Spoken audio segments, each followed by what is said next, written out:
This is a man, I think people know this story by now, a new Canadian, I think he's been here about 8 years, came here from South Asia, sets up an Indian restaurant, lives above the store with his wife and 2 children, a career criminal. We know at least 3 hits on his record, probably a lot more.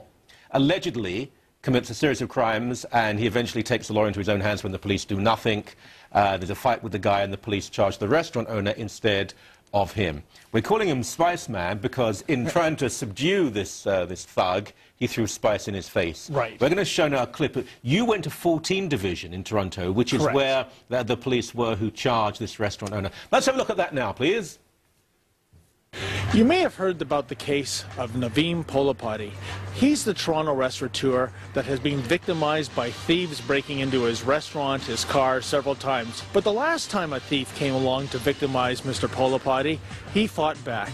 Using a broomstick and some spices, he confronted the thief and called the police. But get a load of this. Police officers here at 14 Division, not only did they let the thief go, they charged Mr. Polapati with assault and using a nauseous substance. Mr. Polapati, you see, has been nicknamed the Spice Man because it was his use of spice that thwarted the bandit in the first place. So, as a primer, let's just see how effective spice deterrence is. What I suggest first is to, fend off the thief with something light, like garlic, There. Now, see, just do a little like that, sort of in the mouth area. Rosemary's a fantastic spice. Oh, Bob's your uncle.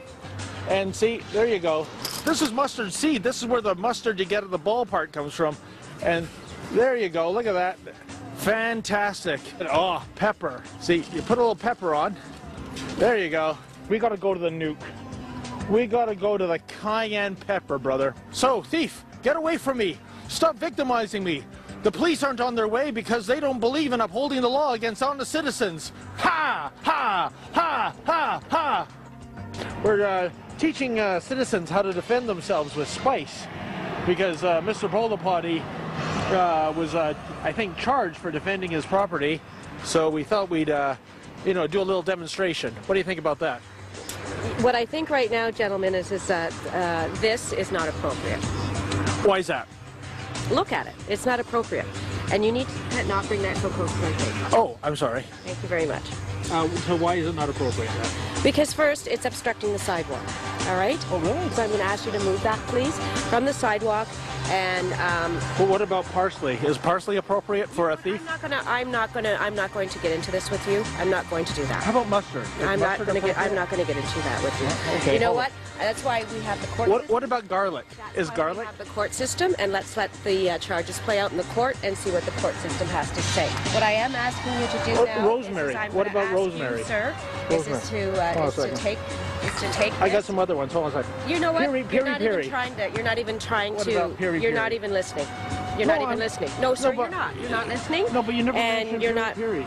I told you already. I told you I wasn't going to discuss that. Oh. I was very clear on that. Well, okay. I said that I would let that would go through the court What systems about cinnamon? as it should probably go. And you're having a hard time understanding me, sir. Okay. Is Bacon bits. Is this yours? It's actually not mine, but I borrowed it. Thank you very much. Oh, okay. All right, sir. I'm going to take that as abandoned property. Oh, oops, my. that's too bad. Oh, all right. Can you please keep that? Thank you very much, sir. Okay. Is she under arrest or? What about cayenne pepper, officer? Would red pepper be appropriate? Oh, watch her buttocks. Well, here I am picking up the pieces. Too bad she left so quickly, because I'd like to give her the finger. I think that's the greatest TV I've ever seen. But you know what, David? That is perfect Toronto policing, because you have a minority, a fat woman, and they're interfering in your life and telling you what to do on about, what, between them $180,000 a year instead of catching bad guys. It's perfect Toronto policing! You know what's amazing, Michael? It didn't... I always think of the best things to say after the fact sometimes. You were very good. Well, but remember she kept on going on about it's inappropriate, just look at it, right? Yeah. And I was thinking, what did she mean by that? And she meant she would love to look that way. Well, probably, but I think she was referring to the fact that it was topless, the mannequin, right? And yet, According to the law in Ontario, since the Gwen Jacob decision in 1995, that could have been a real female topless. The police participate in the gay pride parade where there is much public news. Now, a couple of things that are important here. We've received some emails about this particular person pretending to be a police person. By the way, is there no... I mean, could she chase down a criminal other than Elephant Man? You know, I mean, I'm going to get involved. Just hold on a moment. No, but... Look, it could have been you irritate people. Fine, so do I. Me? Ignore you.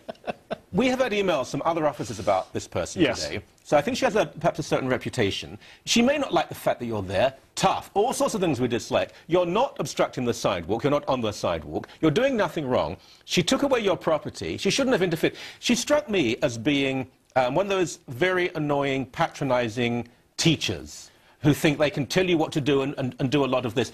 Do we know if she's going to be reprimanded in any way? I don't know, Michael, but you're right. A reprimanding teacher, except not reprimanding the bully. You know, the optics. Look at this case. We have Mr. Polipati facing charges.